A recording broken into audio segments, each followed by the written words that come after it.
Olá, boa noite. Começa agora pela TV Unifev para Votuporanga e região o programa Meio de Campo, ponto de encontro do esporte votuporanguense. A gente não teve o programa na semana passada por conta do feriado do Dia de Finados e hoje a gente volta abrindo o leque, né? Abrindo para a região inteira aqui, porque o assunto é de interesse de todo mundo que gosta do futebol regional. O assunto principal do programa de hoje é a campanha do FFC, eterno rival, eterno adversário da Votuporanguense em campo, mas nossos vizinhos aqui de Fernandópolis tiveram uma grande conquista nesse ano, que foi o acesso à Série A3 do Campeonato Paulista. Teve a final, mas ficou na vice-liderança do campeonato. O jogo de volta do campeonato aconteceu nesse domingo. E para falar bastante dessa campanha e contar os detalhes do FFC, com muita honra aqui apresento para vocês o presidente do Fernandópolis, Gerry Falcão. Gerry, boa noite, muito obrigado pela presença. Vamos falar bastante sobre o time de Fernandópolis. Boa noite, Luciano. Boa noite, ouvintes, né, e telespectadores da TV Universitária. Mais uma vez estamos aqui, né, no programa Meio de Campo pela primeira vez, né, participando aí, com muito prazer na cidade de Votuporanga, né, falando para toda a região do nosso querido FFC. Beleza, Gerry, também apresentar o nosso outro convidado aqui, vai fazer nosso debate esportivo de hoje aqui, uma pessoa com bastante conhecimento no mundo do futebol aí, conhecimento até jurídico também, ele tem uma formação de direito esportivo, vai falar pra gente, ele teve por trás dessa campanha do FFC também auxiliando bastante a diretoria, que é o empresário, o grande amigo Edi Souza. Edi, boa noite. Boa noite, Luciano, boa noite aí, telespectadores da TV Unifev. Boa noite a mim, né, que sou telespectador assíduo do seu programa. Parabéns aí. Vamos falar um pouco dessa campanha maravilhosa do FIFA e do futebol de modo geral.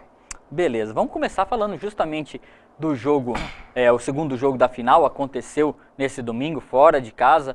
Fernandópolis foi o melhor time do grupo 4, o São Carlos o melhor do grupo 5 e foi para a final o adversário do FFC com vantagem, né? Vantagem de jogar por resultados iguais, vantagem de decidir em casa e além disso fez a última fase ali muito boa. O São Carlos conseguiu acesso com várias rodadas de antecedência, o grupo do Fernandópolis um pouco mais equilibrado e decidiram a final. Nos dois jogos da final, o primeiro jogo jogando no estádio Cláudio Rodante, o São Carlos foi melhor, venceu por 2-1 e nesse jogo aí que é o jogo de volta, o Edi estava até conversando com ele, esteve lá no estádio do São Carlos, foi uma grande festa, pressão ali da torcida ali preparada já para erguer o caneco e não deu para o Fernandópolis conquistar o título da segunda divisão.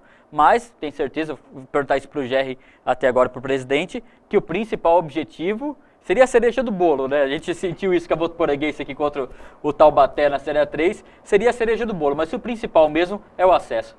Luciano, veja bem, o principal objetivo, as metas que o clube traçou quando eu assumi a presidência, se questionava muito isso. O time estava desacreditado, a cidade não acreditava mais no futebol, e eu peguei com a premissa de subir o time, colocar o time na A3 e resgatar essa estima do torcedor fernandopolense, da cidade. Então o projeto era esse, né? E para vocês, assim, para todo mundo que pergunta, a cereja do bolo, não, a cereja do bolo foi a A3, foi o acesso. Essa foi a cereja do bolo. Agora, quando você pega um time, como eu peguei o Fernandópolis, desacreditado, com todas as dificuldades financeiras, com todos os entraves que tinha, e nós começamos a trabalhar o jogador, Luciano, entendeu, Edir? Eu vendi para eles o acesso. Eu falei assim, então, nós não vamos falar de acesso, era por etapa.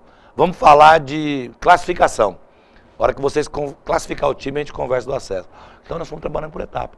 E quando classificou em Assis, né, que eu me lembro que foi a história, que o Edir vai te contar depois, a história do picolé, que eu passei a sexta-feira tomando picolé com eles debaixo de um pé de manga até 11 horas da noite, entendeu? E nós buscamos a classificação. Mas a cereja do bolo é o acesso. Pedir pro pessoal aqui mostrar pra gente, pessoal em casa, apresentar a taça vice-campeão Fernandópolis Futebol Clube do Campeonato Paulista da Segunda Divisão de 2015. Tá aí a orelhuda, a taça que não é bem aqui a que todo time quer, mas eu acho que representa muito bem. Eu acho que de todas as equipes que subiram, queriam também levar um troféuzinho para casa, né? Quem não queria estar no nosso lugar hoje, né? Exatamente. Ah, tem quantos times ficou no meio do Presidente, caminho? fala um pouquinho, antes de a gente conversar com o Edi, mas fala um pouquinho dessa pressão. Vários e vários anos o FFC devendo esse acesso para o seu torcedor, e aí depois, mais recentemente, surgiu de volta a Votuporanguense, que conquistou em 2012 até a saída dessa segunda divisão, que olha, eu vou falar para você, presidente, eu acompanhei de perto aí 3 anos que o CAV, 2010, 2011 e 2012, que a Votuporanguense disputou essa divisão. Gente, é terrível. É terrível. É terrível. É uma divisão que tem a questão de limite de idade. Esse ano tem um pouco menos de clubes, mas na época da Votuporanguense, se não me engano, foram 48 equipes que disputaram o campeonato, e em locais sem condição, estádios sem condição, equipes sem condição de disputar também, que apenas, não sei se por uma questão política, tem um lazer ali para a população da cidade, mas enfim, muito difícil. Fala um pouquinho, presidente, dessa pressão de sair dessa divisão. Veja bem, a pressão sempre existiu e sempre vai existir em qualquer divisão. O fundamental é o que você disse. Veja bem, era 48 equipes quando a Votuporanguense disputou e nós passamos para 30. Só que o campeonato saiu de 5 meses para 8, quase 9 meses de campeonato. Então o desgaste foi muito grande, tanto físico, emocionalmente, como mentalmente. A pressão é o seguinte, eu não ligo para pressão, eu sou um cara, que eu gosto de pressão. Eu acho que o ser humano, tem vários tipos de ser humano. Tem aquele que está preparado para a pressão e tem aquele que não suporta a pressão. Como minha vida, eu já nasci pressionado, né, pela vida, porque a gente não escolhe onde nasce e para você entender, tipo assim, minha mãe era costureira, meu pai me abandonou com 4 anos de idade e minha mãe faleceu com 11. Então eu tive que ser um sobrevivente. Então foi assim, como sobrevivente da vida, que eu me coloquei à disposição do Fernandópolis, para resgatar o Fernandópolis, continuar sendo sobrevivente e o time sobreviver. Tá aí. Não é que eu fui o salva-vida, mas eu fui o ponto de apoio para que esse time visse um novo horizonte, que ele pudesse alcançar novos voos. E hoje a Águia, que é o nosso Fernandópolis, e eu sou o Jerry Falcão, até eu brinco, né? Eu fiz de lá o ninho da águia, né? Cheguei, né? O ninho já existia. Estava faltando a águia voar. E a águia voou, tá certo? Beleza, tem os números aqui do Fernandópolis, que eu peguei no site da Federação Paulista de Futebol. Os números antes dos jogos da decisão do campeonato.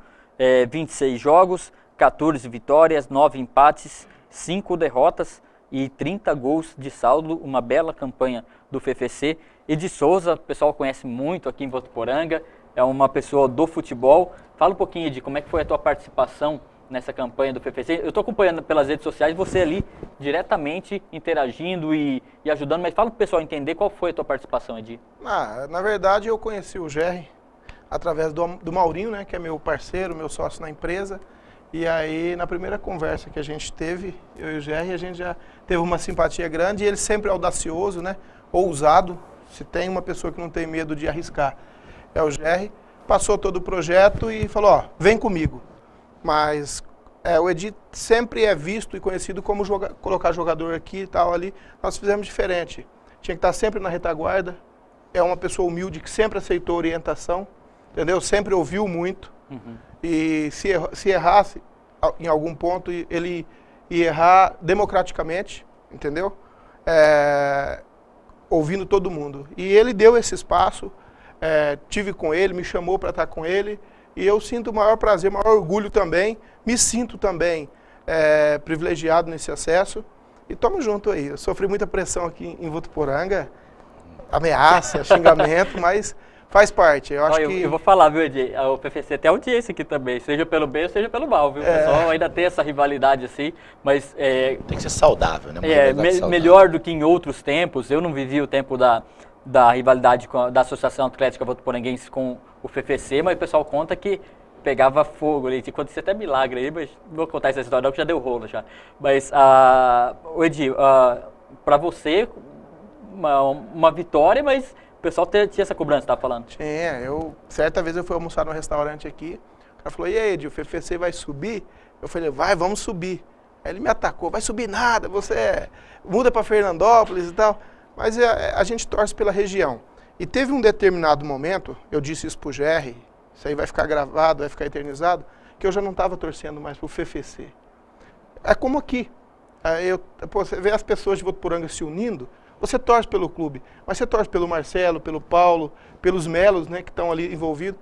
Teve um determinado momento que eu torci pro Jerry Falcão, porque eu vi o empenho dele, entendeu? E a dedicação dele, da família dele. Ele não foi sozinho, ele levou a família pro campo, entendeu? Então você entrou naquele clima, né? E aí eu vesti a camisa também e ontem estava lá torcendo. Até em casa eu estou sofrendo pressão por causa disso. A gente vai falar um pouco mais, já está acabando já o nosso primeiro bloco, passa rapidinho, vê como é que é. Já a gente volta, vai falar um pouco mais de Fernandópolis, tem atualização de como é que estão as obras na Arena Plínio Marim e vamos falar também de Campeonato Brasileiro. Aí o Corinthians tá louco para gritar campeão. A gente volta já.